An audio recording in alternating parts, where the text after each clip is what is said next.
3 days before my in-laws' wedding, I found a group chat between them and my husband's ex-wife.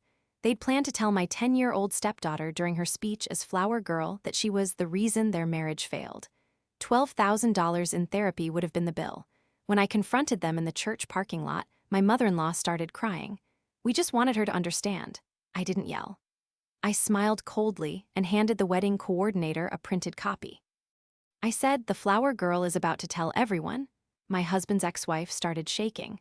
"Let me tell you how we got here." The church parking lot was empty except for 3 cars. Mine, the coordinator's white Lexus, and my mother-in-law's Mercedes. The rehearsal wasn't for another 2 hours. I'd arrived early on purpose.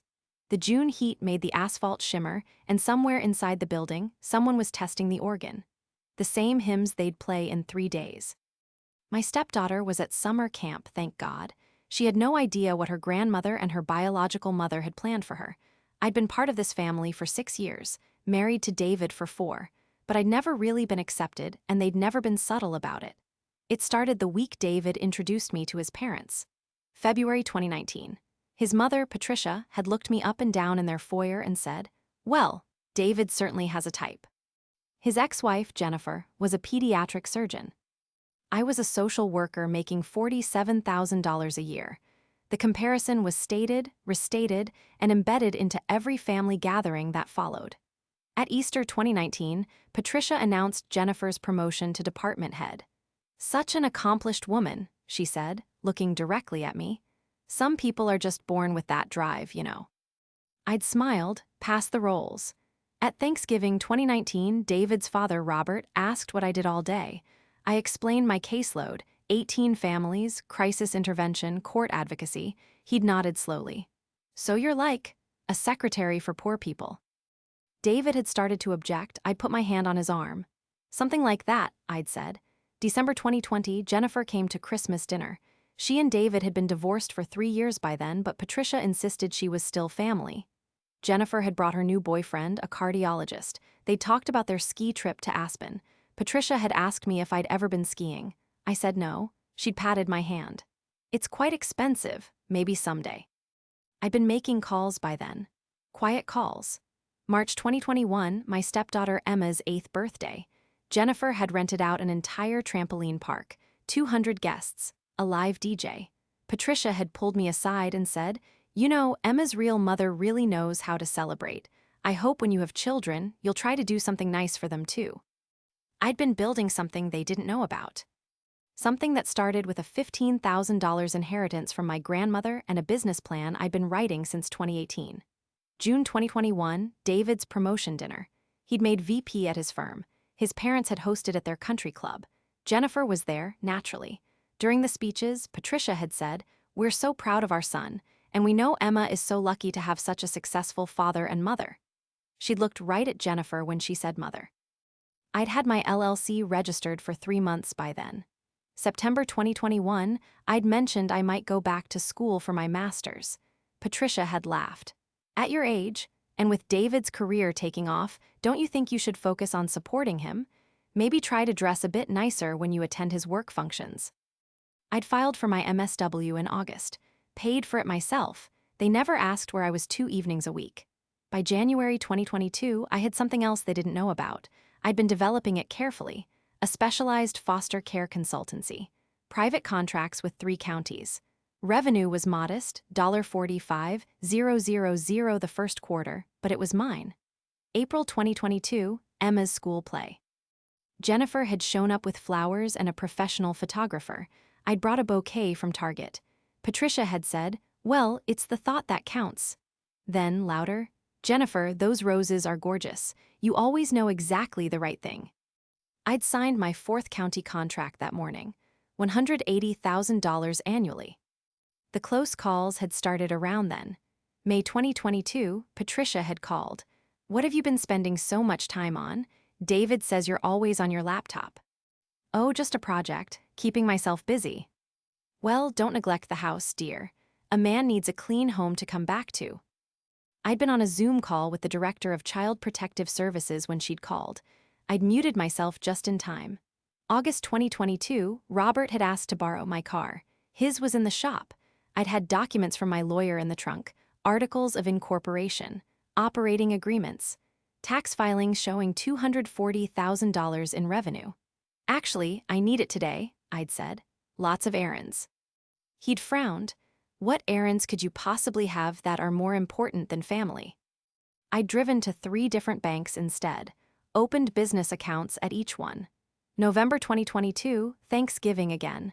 Jennifer had announced she was buying a vacation home in Scottsdale. Patricia had gushed for 20 minutes. Then she'd turned to me. "And what are your plans, dear? Still working with those troubled families?" Still working, yes. What she didn't know, I'd been consulting on a state-level policy reform. $85,000 contract. My name would be on the final report. December 2022, Patricia had gone through my purse looking for aspirin. I'd left it in their guest room. She'd found a business card.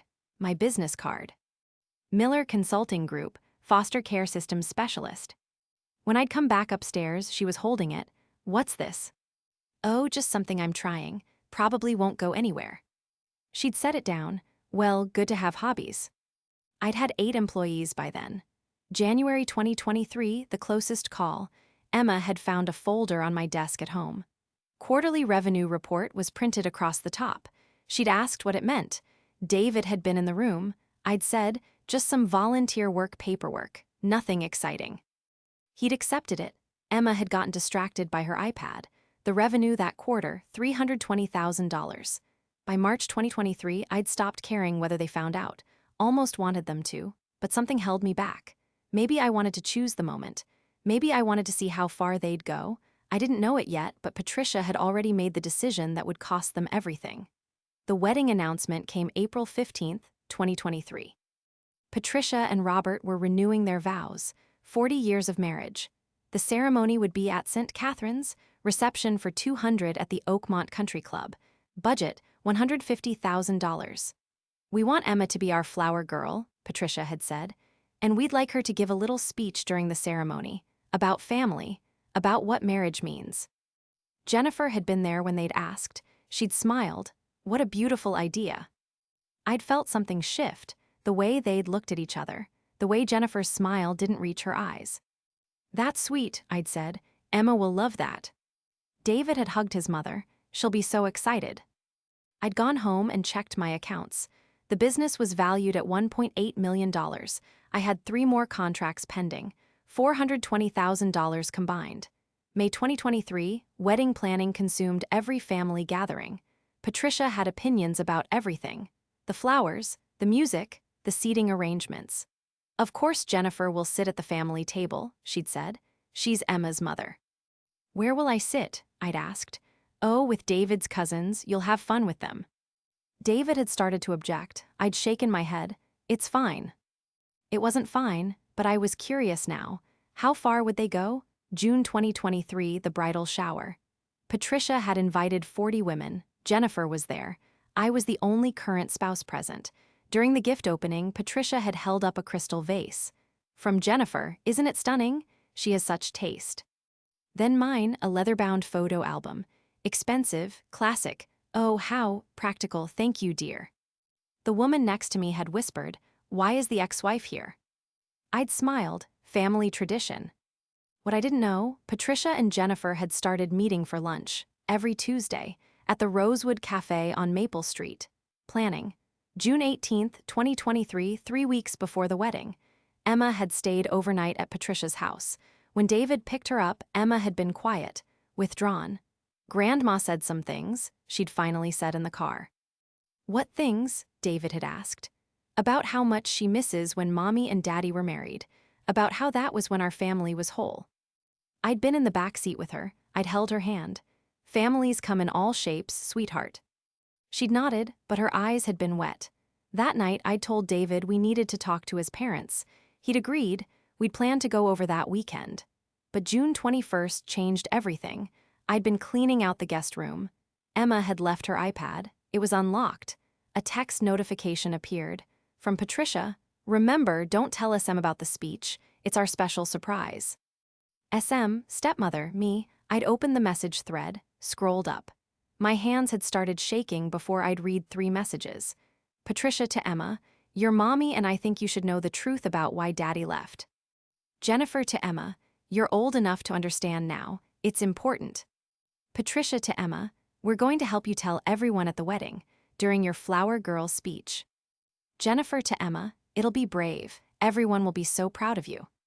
There was more, so much more, weeks of messages, coaching her, telling her that David had left Jennifer because Jennifer couldn't give him enough attention, that Jennifer had been working too much, that it was Jennifer's career that destroyed the marriage. But that wasn't the truth. David and Jennifer divorced because Jennifer had been having an affair with her colleague. David had found emails. He'd left with Emma, filed for custody. The family had never acknowledged it. Patricia had rewritten the history, made Jennifer the victim, made David the abandoner. And now they wanted Emma, 10 years old, to announce during her grandmother's wedding that she was the reason her parents' marriage failed. That if Jennifer hadn't been so focused on her career, if she'd been home more, if she'd put Emma first, David wouldn't have left. It was designed to humiliate me, to show everyone that I was the replacement. The downgrade, the woman David settled for after his real marriage failed, but it was also designed to destroy Emma's relationship with her father, to make her believe she'd caused the divorce, to carry that guilt forever. $12,000 in therapy wouldn't begin to cover it. I'd taken screenshots, every message, backed them up to 3 different cloud accounts, sent them to my personal email, then I'd called my lawyer. I need options, I'd said, for protecting my stepdaughter. And for protecting myself. Her name was Monica Chen. I'd retained her 8 months earlier when the business started growing. She was expensive, worth every penny. Print everything, she'd said. Document the timeline. If they go through with this, we'll have grounds for emotional abuse, possibly interference with custody. What else? Do they know about your business? No. A pause, keep it that way for now. June 22nd, I talked to David, shown him the messages. He'd gone pale, then red. Then pale again. I'm calling them right now, he'd said. Wait, I'd put my hand on his phone. Let me handle it. Handle it how? Trust me. He'd looked at me, really looked at me. What are you planning? Something better than yelling. I'd spent the next 72 hours preparing, made phone calls, arranged meetings, confirmed everything twice. Monica had helped me write a document, 6 pages, legal terminology, signed statements, evidence exhibits, professional letterhead. I'd had it printed on linen paper, bound with a black cover, 3 copies. June 25th, the day of the rehearsal, I'd driven to the church early. The parking lot had been empty. I'd sat in my car for 15 minutes watching the entrance. At 2:47 p.m., the wedding coordinator's Lexus had pulled in. She'd gotten out carrying a clipboard and a box of programs. I'd waited. At 3:02 p.m., Patricia's Mercedes. She was alone. Robert would come later with David and Emma. I'd gotten out of my car. The coordinator had looked up. Oh, hello, you're early. Rehearsal isn't until 5. I know, I need to speak with Patricia first. Patricia had turned, seen me, smiled. Well, hello dear, come to help set up. Not exactly. Something in my voice made the coordinator pause, made Patricia's smile falter slightly. What's wrong? Patricia had asked. I'd pulled out my phone, pulled up the screenshots, handed it to her. I found these on Emma's iPad. Patricia had taken the phone, started reading. The color had drained from her face. 2 seconds, 3, 4, this isn't, she'd started. Read the rest. She'd scrolled, her hand had started trembling. You went through her private messages. They appeared while I was cleaning up. Still, that's an invasion of. The coordinator had cleared her throat. I'm sorry, is everything okay? Patricia had looked at her. This is a private family matter. I'd turned to the coordinator. Actually, I think you should stay. You're going to want to hear this.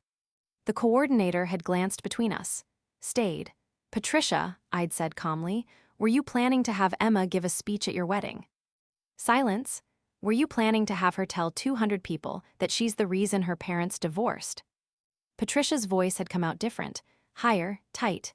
That's not, we weren't going to. You have 3 choices right now, I'd said. First choice, cancel the wedding entirely. Second choice, Emma is no longer the flower girl and gives no speech. Third choice, I hand this to every single guest as they arrive and let them read what you and Jennifer plan to do to a 10-year-old child. The coordinator had inhaled sharply. Patricia had tried to straighten up, tried to regain control. You're being dramatic. We were just trying to help Emma understand her family history. Her family history? My voice stayed level. The history where Jennifer had an affair with Dr. Marcus Klein from cardiology. The history where David found the emails and filed for divorce. The history where you convinced everyone Jennifer was the victim. Patricia's mouth had opened, closed. I have the evidence, I'd said. David kept everything. I know you've rewritten this story, but I have the real one. You can't prove. I'd pulled out the bound document, handed it to her. Page 3, email transcripts. Page 4, hotel receipts. Page 5, text messages, all from the divorce proceedings, all admissible. She'd opened it. I'd watched her hands shake as she'd turned pages. This is privileged information, she'd whispered. Not anymore. David authorized me to use it if necessary. That was true. He'd signed the release that morning. The coordinator had stepped back, toward her car. Smart woman. What do you want? Patricia had asked. I already told you. Emma is not the flower girl. She gives no speech, and you never contact her about this wedding again. She's my granddaughter, who you were planning to traumatize for your own satisfaction. That's not what Jennifer and I just thought. Jennifer, I'd pulled out my phone again. Would you like me to call her, discuss this together? No, too fast. No, I'll talk to her. You have 24 hours to revise the wedding program. If Emma's name appears anywhere, if she's asked to participate in any way, this document goes to every guest, along with the messages. Patricia had looked at the coordinator. You can't mention this to anyone. The coordinator had held up her hands. I'm just here to coordinate the ceremony. Actually, I'd said, handing the coordinator a card, if you need to reach me about any changes to the program, here's my number. I'm happy to help accommodate the revisions. The coordinator had taken it. I'd watched her read it, watched her eyes widen slightly. Miller Consulting Group, she'd read aloud. Foster Care Systems Specialist. She'd looked at me. You work with Child Protective Services. I run the consulting firm that advises them. 32 counties across 3 states. Patricia had stared at me. You what? I also have an MSW specializing in childhood trauma, and I've spent 4 years documenting this family's treatment of Emma, every comment about real mothers, every comparison to Jennifer, every time Emma was used as a weapon. I never. You did, consistently. And if you'd gone through with this wedding speech plan, I had CPS contacts ready to file a formal complaint. Not for criminal charges, but for an investigation. For supervised visitation only, until you completed a parenting assessment. The coordinator had backed up another step. Patricia had looked at the document in her hands, at me, at the coordinator. You're bluffing. I'd pulled out my phone, opened my contacts, showed her. Monica Chen, family law attorney, Dr. Sarah Patel, child psychologist, James Rodriguez, CPS director for the county. I've consulted with all 3 this week. They've all reviewed the messages. They're all prepared to testify if needed. Patricia's face had gone from pale to red to pale again in 10 seconds. You've been planning this, she'd whispered. I've been protecting my stepdaughter. She's not really your. Stop. For the first time, my voice had gotten hard. Don't finish that sentence. Patricia had closed her mouth. Here's what happens next, I'd said. You call Jennifer. Tonight, you tell her the speech is canceled. The flower girl is canceled. Emma will attend as a guest with her father and me. We'll sit wherever you put us. We'll smile in photos, but the performative humiliation ends here. And if I don't? I'd turn to the coordinator. Can you start handing out programs the morning of the ceremony? Say, 8 a.m. The coordinator had nodded slowly. The printer delivers them at 7. Perfect. Back to Patricia. I'll be there at 7:30 with 200 copies of that document. Silence. The organ had stopped inside. Someone was testing the sound system now. A man's voice. Testing 1, 2, 3. Patricia's voice had been quiet. You really hate us that much. I don't hate you. I'm just not afraid of you anymore. We gave you a family. You gave me a husband I love and a stepdaughter I would do anything to protect. The rest, The comments, the comparisons, the constant reminders that I'm not good enough. That stops today. She'd looked at the document again. How long have you been planning this? I wasn't, not until I saw those messages. But I've been building resources for years. You just never asked what I was actually doing. Why didn't you tell us about your business? Why would I? So you could find new ways to dismiss it. Tell me I should focus on supporting David instead. She'd flinched. 24 hours, I'd said. Call me when it's done. I'd walked back to my car, started the engine. The coordinator had still been standing there. Patricia had still been holding the document. As I'd pulled away, I'd seen Patricia open her phone, start to dial. That had been 3 days ago. Patricia had called at 11 p.m. that night. It's done. Emma is. We revised the program. Thank you. Jennifer wants to talk to you. No. She says. I don't care what she says. This isn't a negotiation. A pause. She's very upset. She planned to use a child to score points against me. I'm not interested in her feelings. You've changed. No, you're just seeing me clearly for the first time. She'd hung up. The wedding had been yesterday. David, Emma, and I had arrived at 2 p.m. for the 3 o'clock ceremony. We'd been seated with David's cousins, not at the family table. That was fine. Jennifer had been at the family table. She'd looked at me once. I'd smiled, raised my champagne glass slightly. She'd looked away. During the ceremony, there had been no flower girl. The program listed Emma as honorary attendant. She'd sat between David and me, held my hand during the vows. At the reception, Patricia had given a speech. Family is everything, she'd said. Family is who we choose to keep close. She'd looked directly at me when she'd said it, not in anger, in something else. Fear, maybe, or understanding. Robert had toasted to second chances and new beginnings. David had leaned over. Did you really have all those people ready to go? Everyone. The business, how long have you been running it? 3.5 years. He'd been quiet for a moment. Why didn't you tell me? At first, because I wasn't sure it would work. Then, because I wanted something that was just mine, that they couldn't touch or diminish or use against me. And now you know, and honestly, it feels good. He'd kissed my temple.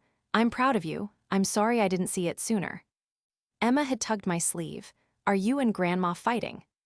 We had a disagreement, but we worked it out. Did you win? I'd smiled. I protected you. That's all that matters. She'd hugged me. I love you. I love you too, sweetheart. The reception had ended at 11 p.m. We'd driven home. Emma had fallen asleep in the car. David had carried her to bed. What happens now? He'd asked. Now, we go back to normal. They know the boundaries. They'll either respect them or they won't. And if they don't, then they'll find out what else I've been building. He'd looked at me. There's more. Always. For 3 weeks, everything was quiet. Patricia sent Emma a birthday card. Robert called David about a golf game. Jennifer picked up Emma for her scheduled weekend and returned her on time. Polite, distant, careful. I'd started to relax, started to think maybe the message had landed. Then yesterday, Monica called. We have a problem. What kind of problems? Jennifer filed a motion. She's claiming parental alienation. Says you've been interfering with her relationship with Emma. She wants emergency joint custody modification. I'd sat down. Based on what? Based on the wedding incident. She's claiming you threatened her. That you used your professional connections to coerce Patricia.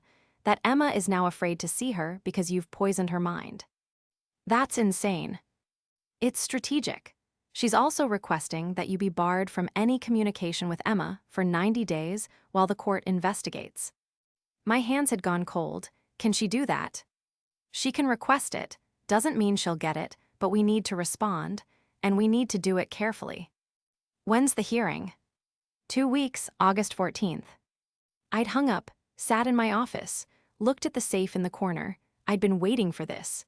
The day I'd found those messages on Emma's iPad, I'd done something else, something I hadn't told anyone. Not David, not Monica. I'd enabled location tracking on Emma's iPad, legal since I was her legal guardian when David had custody, and I'd enabled recording for any messages that came from Patricia or Jennifer. For 6 weeks, I'd collected data, timestamps, locations, message transcripts, including the messages from June 20th, the day before I'd found the wedding plan. The messages where Patricia and Jennifer had met at Jennifer's house. Where Jennifer had said, "If this works, I can file for full custody, claim he's unstable, that he chose his new wife over Emma's well-being." Where Patricia had replied, "And if the speech embarrasses them enough, he might just walk away from the whole situation." Where Jennifer had said, "Then Emma comes back to me, where she belongs." The wedding speech wasn't about truth or family. It was about breaking David, about making him so miserable, so embarrassed, so defeated that he'd give up custody rather than fight. I'd recorded everything, saved it, encrypted it, put it in the safe, because I'd known Jennifer would do exactly this. File a motion, claim alienation, play the victim. I'd been waiting. I opened the safe now, pulled out the USB drive, the transcripts. The time-stamped location data showing Jennifer at Patricia's house 11 times in 8 weeks, always when she claimed to be working. I called Monica back. "I need you to come to my office." "When?" "Now." She'd arrived 40 minutes later. I'd handed her the folder. She'd read for 10 minutes, hadn't said a word. Finally, this is everything. "Will it work?" "Work? This doesn't just defend against her motion. This destroys it, and probably gets you an emergency protective order. Maybe supervised visitation for her." "Good." Monica had looked at me. "How long have you had this?" "Since June." "Why didn't you tell me?" "Because I needed to know what her next move would be. Needed her to commit to the lie before I showed the truth." "You've been 3 steps ahead this whole time." 4, actually, there's more."